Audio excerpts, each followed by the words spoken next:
Bonjour et Boker Tov, nous allons étudier ce matin le Hamishi, 5e montée de Parashat Re'eh, dans le cadre du Bet HaMidrash Hillel, Bet HaMidrash fondé à la mémoire du Rav Hillel Pevzner Zichrono Livracha.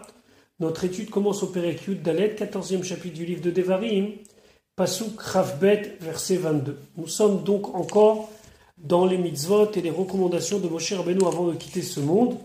C'est tout le thème du livre de Devarim, le Mishneh Torah, répétition de certaines mitzvot de la Torah et de recommandations de Moshe Rabbeinu. Et voilà ce que nous dit la Torah au Pasuk Chaf Bet au verset 22. Aser te aser. Tu devras prélever un dixième. On reviendra après sur le fait que la Torah dit deux fois Aser te aser. Et kol tevuat zarecha, toute la récolte de ce que tu as ensemencé. Hayotse hasade, qui sort dans le champ, c'est-à-dire qui pousse, shana, shana, année par année. Déjà, Rashi, de se poser la question, pourquoi, à la fin du paragraphe précédent, on a dit Lote Vachel Gedi Bachalevimo, et maintenant, on nous parle d'autre chose, Aser te Aser, qui est la mitzvah du Maaser Sheni. Alors, avant d'expliquer qu'est-ce que le Maaser Sheni, Rashi demande Aser te Aser, tu prélèveras, mais avant cela, Rashi doit rappeler Lote Vachel Gedi, tu ne devras pas faire cuire le veau. Et donc, Rashi se demande Ma inyanze tzedze, pourquoi l'un est mis à côté de l'autre? On sait très bien que les montées et les chapitres ne font pas partie de la massorette pure de la Torah. La Torah est composée de paragraphes qu'on appelle des parashiot. Et donc, la fin du paragraphe précédent, c'est Lote Vachel Gedi Bachalevimo, l'interdiction de mélanger de la viande et du lait. Et là, on nous parle du Maaser Sheni, de prélever ce deuxième Maaser. Et là, Amar Lahem HaKadosh Baruch Hu, Rashi nous dit, voilà ce que Dieu dit, il est Israël au peuple juif. Al tigremuli, ne faites pas en sorte que je sois obligé, les vachel gedim, de faire bouillir, de faire cuire les veaux, shel tevoa, de la récolte, c'est-à-dire, ici l'image, c'est les grains de la récolte lorsqu'ils sont pas encore arrivés à maturité. Et donc, par notre comportement, on va faire qu'Akadosh Baruch Hu va brûler, va faire cuire cette jeune récolte, ad she'em bimei motem, alors qu'ils sont encore dans le ventre de leur mère, et ça veut dire quand ils sont encore en épi.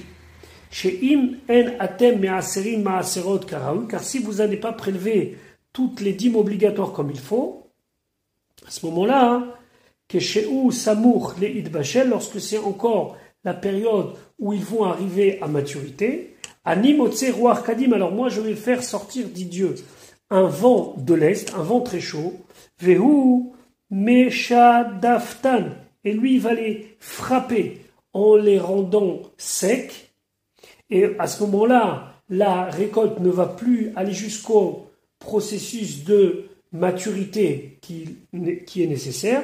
Et donc, Dieu, il va faire cuire le veau lorsqu'il est encore dans sa mère. C'est-à-dire, faire brûler la tvoa, la récolte, alors qu'elle est encore en épi. Et Rachid a amené chez Neymar, comme c'est marqué, ou chez Defa Lifne Kama. Ici, ce sont les paroles du Navi au roi de Hachour. Le roi de Hachour avait gagné sur tous ses ennemis. Et le Navi, le prophète, de lui rappeler, ne sois pas trop orgueilleux parce que c'est Hachem qui les a rendus faibles. Comme des épis qui sont asséchés et frappés avant d'être arrivés à maturité. Et qu'est-ce que le Navi emploie comme expression? Il dit « Ushedefa ifnekama ».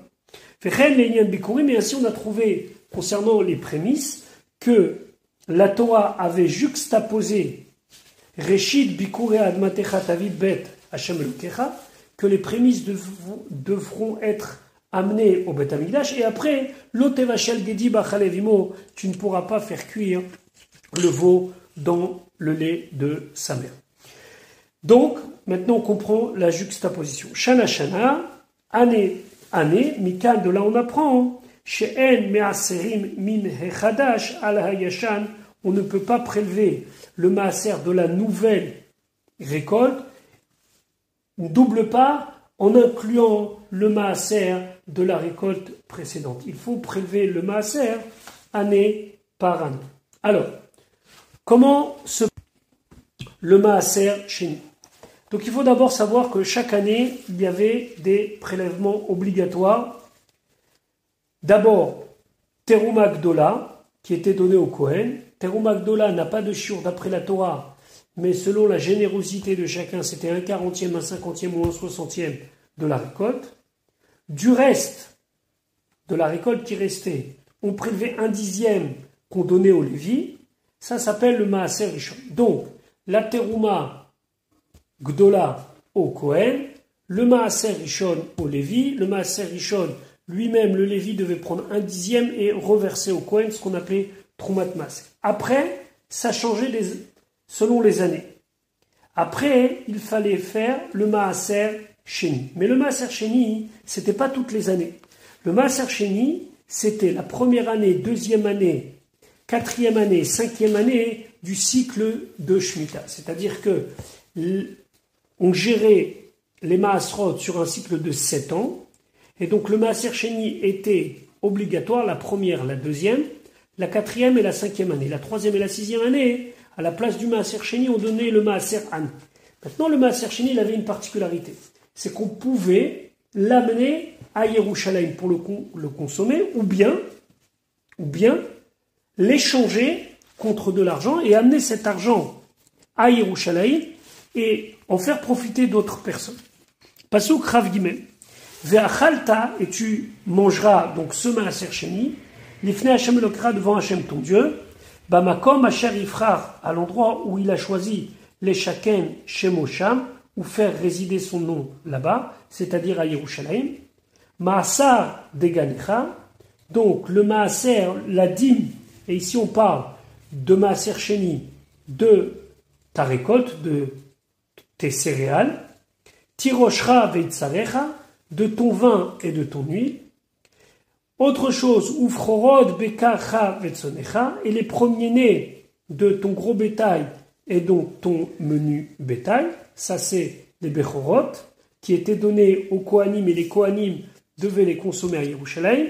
Les ma'an tilmad, afin que tu apprennes, et le Cheskouni dit, afin que tu aies l'habitude, les ira et Hashem elokecha, de craindre Hashem ton Dieu, kol hayamim, tous les jours de ta vie. C'est-à-dire que lorsqu'on obligeait les gens à monter à Yerushalayim pendant les fêtes de pèlerinage, ils consommaient le Maaser Sheni et ils voyaient les Kohanim, les Lévim et les Israël et le Sanhédrin et tout le monde voyait comment le judaïsme fonctionne et comment tout est centralisé par rapport au Beth Amikdash, alors ça amenait et ça rajoutait de la crainte, de la Yirat Shamaim pour ceux qui faisaient ça. Ve'achalta, Rashi, de nous préciser, c'est Maaser Sheni, c'est le Maaser Sheni, donc cette deuxième dîme qu'on faisait la première année, la deuxième année, la quatrième année, la cinquième année du cycle de la Shemitah. Shekvar lamad nous liten Maaser Rishon Levim, parce qu'on a déjà appris les lois du Maaser Rishon. Au Lévim, Shenema, comme c'est marqué, qui tikrou me'et bnei Israël, lorsque vous allez prendre des bnei Israël, on verra ça Bezrat Hashem un petit peu plus tard. Fenatan lahem reshut leochlo bechol makom, et Akadosh Baruch Hu a donné l'autorisation à manger le Maaser Sheni où on veut, chez Neymar, comme c'est marqué, vachaltem oto bechol makom, vous pourrez le consommer dans n'importe quel endroit. Al kochacha, donc obligatoirement, c'est Maaser acher ou ça c'est un autre Maaser, puisque le Maaser qu'on parle ici peut être consommé n'importe où, alors que nous, notre Maaser ne peut être consommé que bamakom asher yifra, que dans l'endroit où Dieu a choisi. Donc obligatoirement ici, c'est qu'on parle du Maaser Sheni. Pasuk Ravdalet. Maintenant, Vechi yirbe mimecha.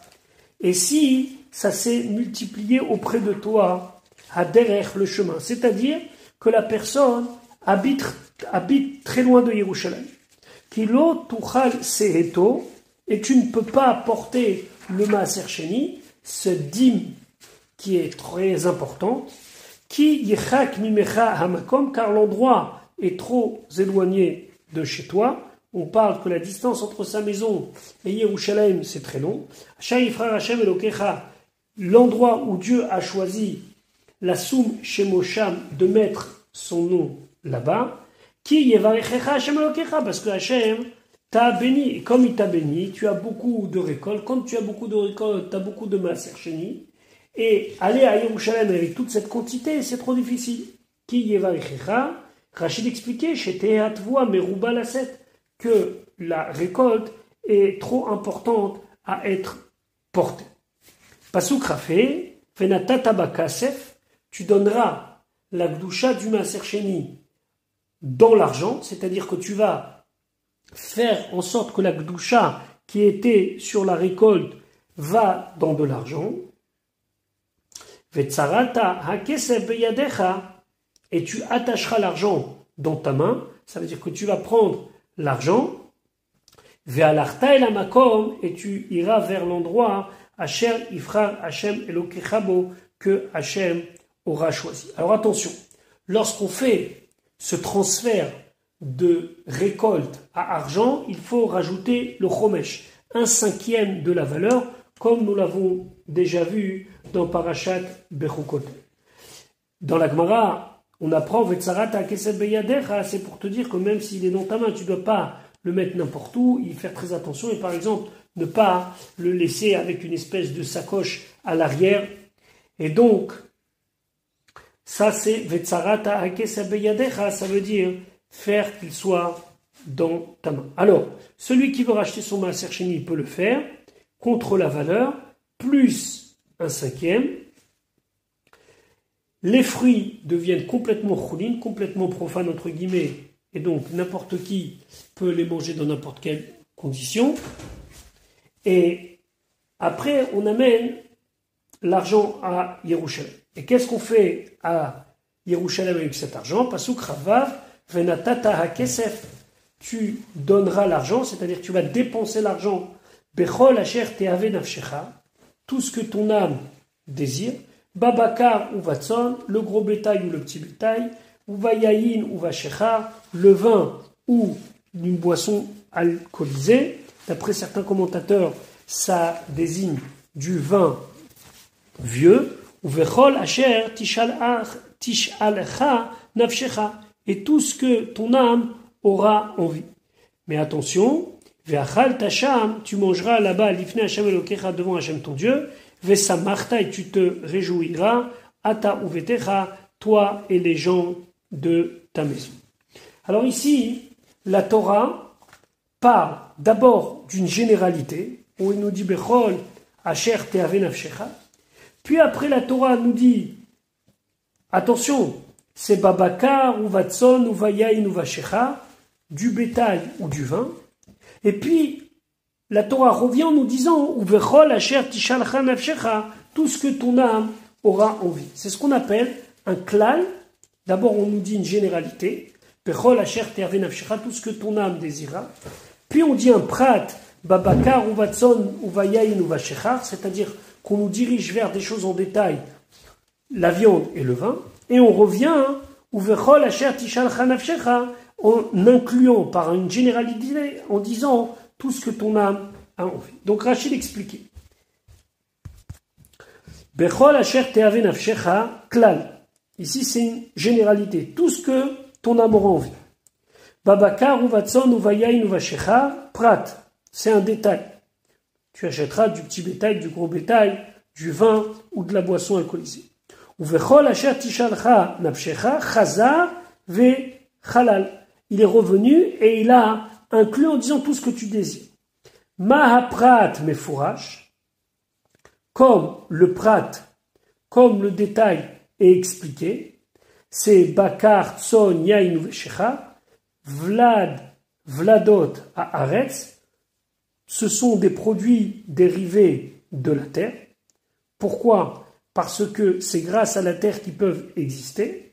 Je ne parle même pas du vin, mais même le bétail, Raoui, Veraoui le ma'achal adam, et que c'est apte à être consommable par un homme. Donc, tout ce que tu pourras acheter avec l'argent de Maaser, c'est quelque chose qui est produit de la terre, même si c'est un produit dérivé, et deuxièmement, quelque chose de consommable.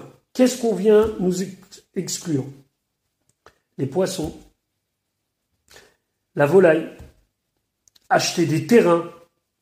Même nos chachamim disent, même pitriotes, ça veut dire des champignons.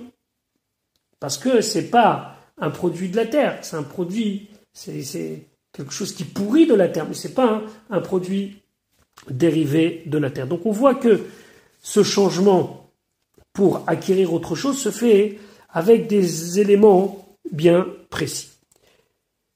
Maintenant, Pasuk Rav Zayin, Veha Levi, et le Lévi, Asher Bisharecha, qui se trouve dans ta ville, Lo ta'azvenu, tu ne dois pas l'abandonner. De là, nos chachamim nous apprennent que il faut d'abord s'occuper des indigents et des lévim de notre ville. Et ici, on parle du maaser Rishon, qui était donné aux Lévi, qui en lo chelek venachala imach, car lui n'a pas de part et d'héritage avec toi.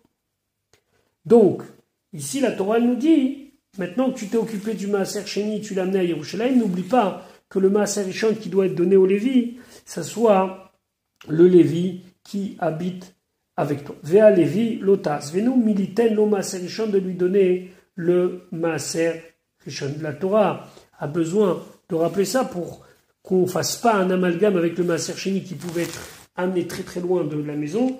Ici, il faut s'efforcer à ce que le maaser Rishon reste dans la zone dans laquelle on habite. Qui en lo chelek venachala imach, yatsu, ça vient nous exclure leket shicha upera.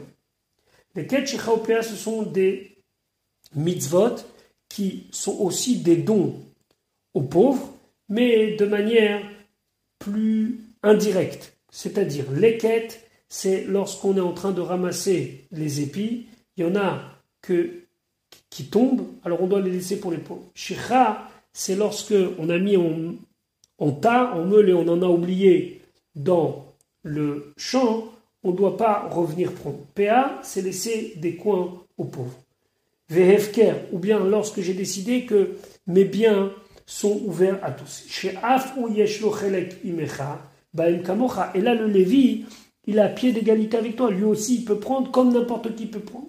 Ve'ena Chayavim Bemaaser. Et ils ne sont pas donc obligés de prélever le maaser sur cela, comme toi. Ici, on est égal parce que là, il a chelek et là, il nachala avec toi. Pasuk Rafret. Maintenant, Miktse Shalosh Shanim. À la fin d'un cycle de 3 ans. Et donc là, on est la 4e année du cycle de la Shemitah, Erev Pesach. Erev Pesach de la 4e année et Erev Pesach de la 7e année. Il y a une mitzvah qui s'appelle Biur Amaasrut. Totsi, tu vas sortir de ta maison, et kol maasar tevuatecha. Toutes les dîmes que tu as prélevées de ta récolte, les 3 ans qui viennent de passer, tu les as mis de côté. Et ben, à la 4e année, il y a une mitzvah de Biur Amaasrut. Bashanaï, cette année-là, veinachta bisharecha, et tu les avais posées dans ta ville. Pourquoi? Parce que tu pensais que les Lévim viendraient prendre le maaser Rishon, parce que tu pensais que les pauvres viendraient prendre le maaser Ani. Ça ne peut pas être du maaser Sheni, parce que le maaser Sheni, il doit être amené à Yerushalayim. Mais par contre, les autres maaserot, c'est possible que tu as mis de côté et que tu n'as pas donné finalement. Miktseh Shalosh Shanim, Rashi, Ba. Le Pasuk vient. Velimed, et il nous enseigne chez Im Isha, que si il a laissé dans sa maison, Maaserotav, les Maasrot, Shel Shana Rishona ou Shnia, les Maasrot qu'il aurait dû donner la première ou la 2e année, les Shemitah par rapport au cycle de la Shemitah. Chez Ivar M. Minhabaï, qui doit s'en débarrasser de la maison, Bashtishit, la 3e année. Pour être très précis dans les paroles de Rashi, quand Rashi nous dit Bashtishit, c'est pas durant la troisième année, mais c'est à la fin de la troisième année, lorsque la troisième année est déjà passée. C'est pour ça qu'on a parlé de Erev Pessah, de la quatrième année, pour pouvoir accomplir cette mitzvah de Biur Hamasrot. Erev Pessah de la quatrième année. Pasuk Raftet, où va à Lévi, et viendra le Lévi, prendra le Maser Rishon, qui est no chelek venachalaimar, car il n'a pas de part et d'héritage avec toi, Vehager et l'étranger, Vehayatom et l'orphelin, Vehalmana et la veuve, Asher Sharecha, qui se trouvent près de toi dans tes portes, c'est-à-dire dans ta ville, eux, ils seront autorisés à prendre le Maaser Ani, le Maaser du pauvre, qui était donné la troisième année du cycle de la Shemitah et la sixième année. Ve'achelu ve'saveru, ils vont manger, ils vont se rassasier, c'est-à-dire qu'on devait leur donner suffisamment de nourriture pour que ça soit quelque chose d'honorable qui peut les rassasier. Les ma'an, afin, yevayechecha Hashem Elokecha, que Hashem, ton Dieu, te bénira, bechol maseyadecha, dans toutes les actions de tes mains, asher ta'aseh, que tu feras. C'est-à-dire qu'en aidant et en rassasiant le pauvre, la veuve et l'orphelin, ce sera une source de bénédiction pour tout. Rashi, où va Lévi, Veitol Maaser Rishon, il prendra le Maaser Rishon de cette année-là ou des années précédentes, dans le cas où le Balabaït ou le maître de maison a mis le Maaser Rishon de côté, en attendant qu'un Lévi vienne lui prendre. Ve'ager ve'ayatom, eux, ve'itlu Maaser Sheni, prendront le Maaser Sheni. Mais attention, ici on ne parle pas du Maaser Sheni qu'on a évoqué précédemment qui devait amener à Yerushalayim. Non, Sheu Shel Ani Shel Shanazo, c'est le Maaser Ani de cette année-là. C'est-à-dire que la troisième année, la sixième année, au lieu de prélever le Maaser Sheni et de l'amener à Yerushalayim, on devait prélever un Maaser, le mettre de côté pour les pros.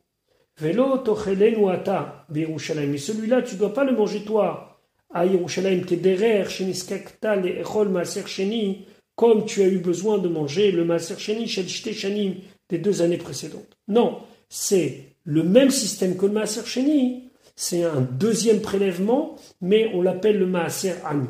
Ve'achelu ve'saveru, ten lahem, donne-leur kede sov'am, ou bien dans certains registres marqué kede svia, donne-leur de quoi se rassasier.